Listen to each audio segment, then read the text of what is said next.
네, 안녕하십니까. 동학개미 구독자 여러분들, 성북개미입니다. 오늘 대한전선 방송 한번 드리도록 하겠고요. 코드 번호는 001440이 되겠습니다. 다들 주말 잘 보내시고 계신가요? 우선 대한전선 금요일 날 보시면 이 부분도 캔들 자체가 일단은 윗꼬리, 아래 꼬리가 이제 길게 내려온 캔들로 마감을 했습니다. 어쨌든 뭐 약보합권으로 좀 이제 마감을 했는데요. 일단은 뭐 나쁜 부분은 아니에요.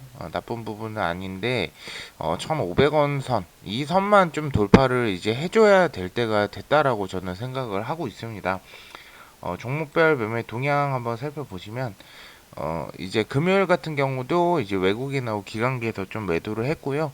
순매수 부분을 봤을 때 연기금이 오히려 매집을 했다라고 보시면 될 것 같아요. 금융투자 쪽에서 좀 매도세가 많이 일어나고 있어서 사실 금융투자 같은 경우에는 이 연기금이나 보험사처럼 장기간 이제 들어오는 어 이제 그 투자 그 기간이 아니다 보니까 근데 매도가 너무 좀 과하긴 합니다. 생각보다. 그리고 외국인은 매도만 했다가 다시 물량을 계속 소화하려는 그런 패턴을 좀 보이고 있습니다. 그래서 여러분들 크게 걱정은 하시지 않으셔도 될 것 같고요. 이 대한전선 여러 가지 이제 신사업에도 최근에 이제 사우디의 업무 협약을 맺은 부분도 있고요. 뭐 같이 합작 법인 설립한다. 이런 부분도 있고 여러 가지 이제 투자 부분에 계속 집중하고 있는 것 같아요. 이제 유상증자 받은 부분으로 여러 가지 투자 목적으로 좀 사용하는 부분이 좀 크지 않을까 이렇게 생각을 하고 있습니다. 그래서 사실 대한전선이랑 내가 결론을 짓겠다라고 생각하면 적어도 상반기 이상은 끌고 가봐야 되지 않을까 이렇게 생각을 합니다. 우선 뭐 아직까지는 이제 박스권 이탈한 부분에 있기 때문에 여기서 좀 신규 진입을 하시는 분들 같은 경우에는 조금 신중해야 될 부분이 있다라고 좀 생각을 하기 때문에 저는 지금 신규 접근 같은 경우에는 크게 권해드리진 않아요. 근데 저점인 거는 사실입니다. 사실 저점인 건 사실인데 지금 상태는 크게 권해드리지 않습니다. 오히려 이제 권해드리는 거는 고점에 물리신 분들 같은 경우에 그런 분들은 이제 평단가 낮추기 위해서 추가 매수나 이런 거는 권해드리는데 이것도 이제 유상증자가 끝난 이후에 유상증자가 3월 30일 이후에 끝나죠.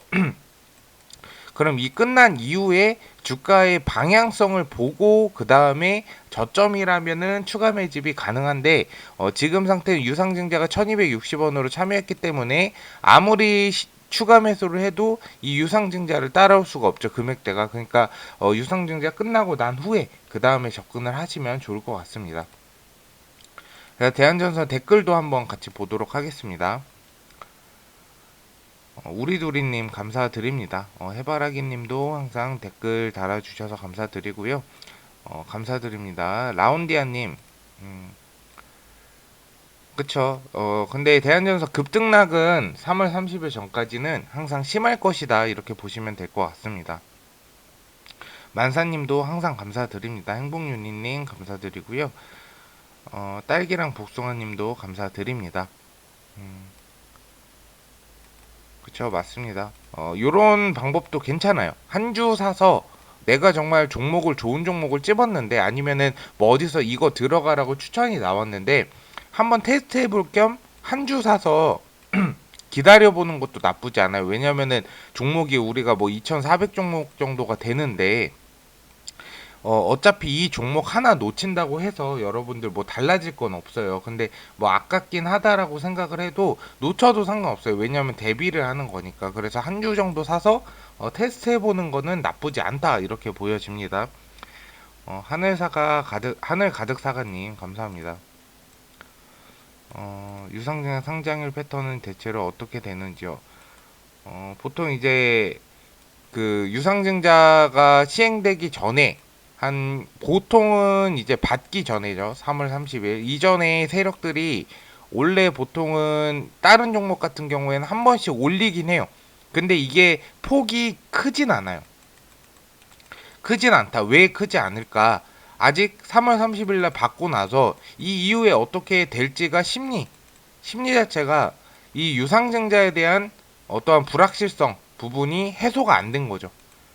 결국에는 이제 유상증자 같은 경우 애매한 게 유상증자나 무상증자는 뚜렷해요. 왜냐면 공짜로 받기 때문에 무상증자 날은 재료 소멸이 되는 거죠. 근데 유상증자는 재료 소멸이 아니라 오히려 이 유상증자를 유상청약으로 인해 참여를 했잖아요.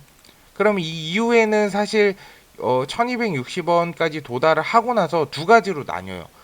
이 금액대가 낮기 때문에 세력들은 사실 낮은 금액대에 더 매수를 했을 거예요. 그러면 세력들은 3월 30일이 지난 후에 평단가를 보게 되면 어느 정도 얼추 현 시초가랑 비슷하게 될 겁니다. 근데 개미 물량을 털려고 내리는 경우가 있고요. 아니면은 이 주식 수가 크게 무겁지 않거나 아니면 어떤 호재가 있으면 그냥 올려버리는 경우도 있어요. 근데 요거는 제가 뭐 어떻게 추측을 못하지만 대한전선으로 봤을 때는 제가 봤을 때는 한번 내렸다가 다시 올릴 가능성이 더 높다라고 저는 판단을 하고 있습니다. 그래서 이 부분은 참고 사항으로만 판단을 해주셨으면 좋겠어요. 제 개인적 의견이니까.